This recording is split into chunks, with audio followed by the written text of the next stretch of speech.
Today, we're going to talk about money. Money, money, money, money, money. As you know, Old Country Buffet recently closed its doors, out of business, filed for bankruptcy. We found out today, the employees actually found out on February 23, but we at WBSM found out today that the Sears Appliance and Hardware store in Fairhaven, by the Fairhaven Walmart, it is closing its doors on April 17th. And now I want to introduce a movement to increase the state's minimum wage up to $15 per hour. Do you think that's a good idea or a bad idea? You can comment. Correct, Casey? You can comment now? Yes. Yes. I didn't turn you on. Okay. Excuse me, I should say it like that, but now you're... Oh, Brian. So, yeah, if you would like, if you're friends with us on Facebook, if you like WBSM on Facebook, you can see that blog right there. It should be the very first one that pops up. And click on that and you can vote in our poll. Okay, great. Thank you. And the poll basically asks if it's a good idea, if you favor increasing the minimum wage to $15 per hour, or if you think it's not a good idea. And I think there's an other in there too, so you can check that out. Oh, somebody's torquing my ear over here. Be that as it may, as I mentioned, there is a movement underfoot to not only raise the minimum wage to $15 an hour, but also to require millionaires to pay what is known as their fair share in state taxes. And what they would hope would happen with that money is that the funds would be dedicated for education and transportation. And this is a three-pronged rally that's happening on Saturday, 10 a.m. at Buttonwood Park. The third part is winning over paid family leave and temporary disability insurance for all workers. Now, to talk to us about all of this is the spokesperson for the Raise Up Massachusetts and also the Coalition for Social Justice. His name is Joe DiMauro. Joe, welcome to WBSM. Thank you so much for having me. Glad to have you in studio today. Let me just be blunt. What the heck is going on here? Okay, so it's not a rally, it's a community briefing, so we're going to get a lot of the groups that are working on these issues attending, and we're getting a lot of the legislators that are in the area in Fall River, New Bedford, to come and listen to testimony and a lot of the policy.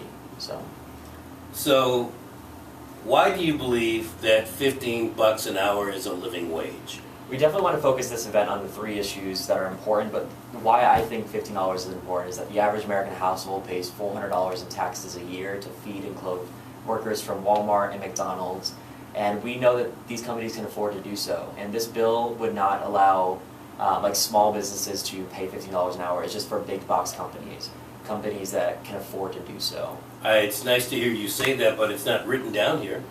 In the flyer, I'm not actually looking at the flyer right now, but It's right here. Okay, great. But okay, be that as it may, is it constitutional to have a law that would only raise the minimum wage for certain companies and not for other companies? I don't know where a company like Townsquare Media would fall in. it is. Well, it requires a company that has a certain amount of employees or workspace, I believe. But I think the employees is definitely the landmark of that. What do you mean, number of employees? With over 200 or more employees in the state. In the state. So if you are a company, this is a for instance, if you're a company that has 1,000 employees, but only 150 of them work in the Commonwealth, then you would not qualify under your stipulation of the law? Yeah, I mean, I assume that you'd have more branches outside of the state, but if you have 200 or more employees in this state, then you'd qualify for it. Let's go on to issue number 2. I think the big one, probably the most controversial, is going to be that one dealing with the minimum wage. Mm-hmm. But I'll come back to that. Let's go on to the second one on your list, the second bullet point, which is taxing the millionaires, and hoping that that money is going to go to education and transportation. It's a constitutional amendment, so the way we are writing it is that it has to go to those two things, education and transportation. So we have to hold a constitutional convention and have the legislators vote on this, but no matter what, if this does pass, the money has to go to education and transportation. Are you looking to put a ballot question on, or do you have the signatures already for a said ballot question and you're looking at November of this year? Yeah, I mean, I think we're putting a lot of trust into our legislators, but if they show that they do not support this as well as much as the Commonwealth has shown that it does, then we are more than happy to put it through the ballot. And do you think that people are going to respond in kind to something like that? It's been told that it's doing really, really well. People like education and transportation, and even millionaires, they have shown support of it too, because Because they know they can move. It's best. No, it's best for the Commonwealth. It really is. And you're saying it's best for the Commonwealth by whose standards? By the 99%. 99%. The 99% were, I mean, the average, the middle class is paying around 9% in taxes within within income and state tax. And a person making over $1 million a year is paying around 4% because they're not putting it back into the economy, they're investing their money. So what's wrong with that? There's nothing wrong with that, but I think that they should pay more in taxes, that way they could help out the Commonwealth. I think they can afford to do so, and it's just better for everyone. What do you do for work? I'm an organizer, so I get You're an everyone. organizer? Yes. What does that mean? So I get everyone to these events. I make sure legislators are knowing what issues that we're supporting too, and if they're on the same page as us. And I mean, that's the job.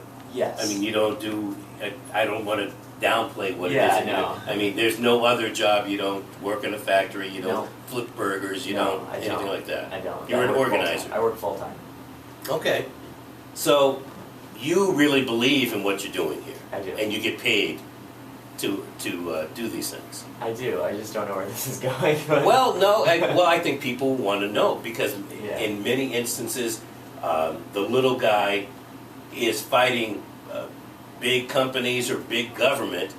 In your particular case, you are fighting big government and big people, but you're getting paid to do it. I try to tell some other people who are, fighting in the educational system, let's say, but they're spending their hours and then they go to work. I say, you ought to do pretty much what you're doing, organize and get out there and fight and get paid to do it too. Yeah, I mean, I think it starts off, I started off as a volunteer, and I just happen to love what I do, and I think that a job opened up, and I took it, and I think that's what's important, is focusing on the work that we love to do, so. All right, number 3, or actually the top one on your bullet, is trying to get or win paid family leave and disability insurance for all workers. Yep, so this one is really great because I think everyone knows someone who's had cancer or obviously has had a baby before or has had a stroke, and this would cover that worker for taking weeks off instead of a couple of days. So it would actually go into a fund like unemployment would, and it wouldn't cost the employer more than a latte for each employee. So it's like buying your employees a latte every single week. So it's pretty cool. Every business, Every business in Massachusetts. the employee wouldn't have to pay, just the employer. Just the employer. And it's honestly it's an investment. I think when How much is a latte? I really don't know. around $3 and change. $3 and change a week. Yes. So we're talking about $150 per employee. Not a big amount of money in your mind, or anybody's mind, I guess. I mean, I guess I think that it's important to focus on the actual issue that it's going to benefit so many workers. Well, the issue is also money. Yeah, I mean, we just saw Old Country Buffet close down. I would guess, and this is just my guess right here, that if those workers were given a chance to come back to work at $10 an hour, they would. Okay, so I think that we have to look at the fact that the United States and Papua New Guinea are the only countries in this world who don't have paid family medical leave, which is pretty ridiculous. As a first world country, we should be leading this, and we can afford to do so. I think that the more employees feel like they're cared for and that they're valued, the more that they put into their work, and it works out as a cycle. I believe. I think it'll work out. Well, I think Bernie Sanders would probably agree with you. He does. All right. Does Donald Trump, for instance, would you know? I don't think I agree with him on anything, so But that doesn't mean he doesn't agree with you on certain issues. I'm sure, but this is more on paid family medical leave and not Donald Trump, so. Well, okay, but we have to look at things and how it's going to happen. You're talking in the Commonwealth. Does Charlie Baker agree with you? I'm Bring it home. not sure where he stands on this issue, but I know the majority of legislators right now are in support of this, so. If they are, why haven't they moved forward on it? Because it's a process, and they are moving forward on it, but it's definitely a process and everything, so. All right, well, fair enough. I'm going to open up the phone lines. Joe DiMauro, what would be your spokesperson, but what else? Do you have a title? Regional Field Director for the Raise Up Massachusetts campaign. All right, Regional Field Director for Raise Up Massachusetts. Again, they will be having a session on Saturday, Buttonwood Park, over by the community center, starting at 10 a.m. And we're going to open up the phone lines at 508-996-0500, toll free, 877-996-1420.